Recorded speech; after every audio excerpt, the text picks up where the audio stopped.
Hi friends. మన లైఫ్లో మనకెవరో ఒకరితో క్లాషెస్ వస్తూనే ఉంటాయి. ఎవరితో అయినా క్లాషెస్ వచ్చినప్పుడు మనం దాన్ని ఫర్గివ్ చేస్తున్నామా లేకపోతే క్యారీ చేస్తున్నామా, ఇదొకటి మనం చూసుకోవాలి. ఒకవేళ ఫర్గివ్ చేస్తే ఓకే, ఒకవేళ క్యారీ చేస్తున్నట్లయితే ఆ పెయిన్ మన పని మీద మనల్ని శ్రద్ధ పెట్టనివ్వదు. మన పనుల్ని మనల్ని సజావుగా చేసుకోనివ్వదు. మన కెరీర్ మీద, మన హెల్త్ ఇష్యూస్ మీద చాలా ఇంపాక్ట్ ఉంటుంది. ఒకసారి ఫర్గివ్ చేసి చూడండి. అది ఎంత పెద్ద మిస్టేక్ అయినా కావచ్చు, ఎంత పెద్ద మాట అయినా కావచ్చు, అది ఎంత పెద్ద తప్పైనా కావచ్చు.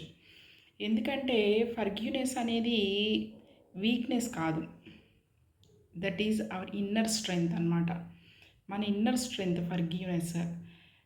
ఒకసారి ఫర్గివ్ చేసి చూడండి, వదిలేసి చూడండి. ఓకే అన్నారు, లీవ్ ఇట్. దాని దానివల్ల మనం చాలా హ్యాపీగా ఉంటాం. ఫర్గివ్ చేయడం వల్ల అవతలి వాళ్ళు గెలిచారు, మనం ఓడిపోయామేమో అని అనుకుంటూ ఉంటారు. అస్సలు కాదండి. ఓడిపోయాము, గెలిచాము అనేది అసలు పక్కన పెట్టేస్తే, ముందు మన బాడీలో ఆర్గాన్స్ అన్నిటినీ కంట్రోల్ చేసేది బ్రెయిన్ అన్నమాట.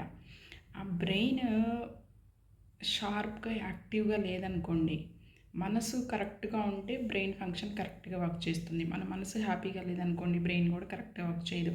అప్పుడు ఆ ఇంపాక్ట్ అంతా కూడా ఎవ్రీ ఆర్గాన్ మీద పడుతుంది. అలా ఆర్గాన్స్ అన్నీ కరెక్ట్గా వర్క్ చేయాలంటే మనసు, బ్రెయిన్ మంచిగా మంచిగా ఉండాలన్నమాట.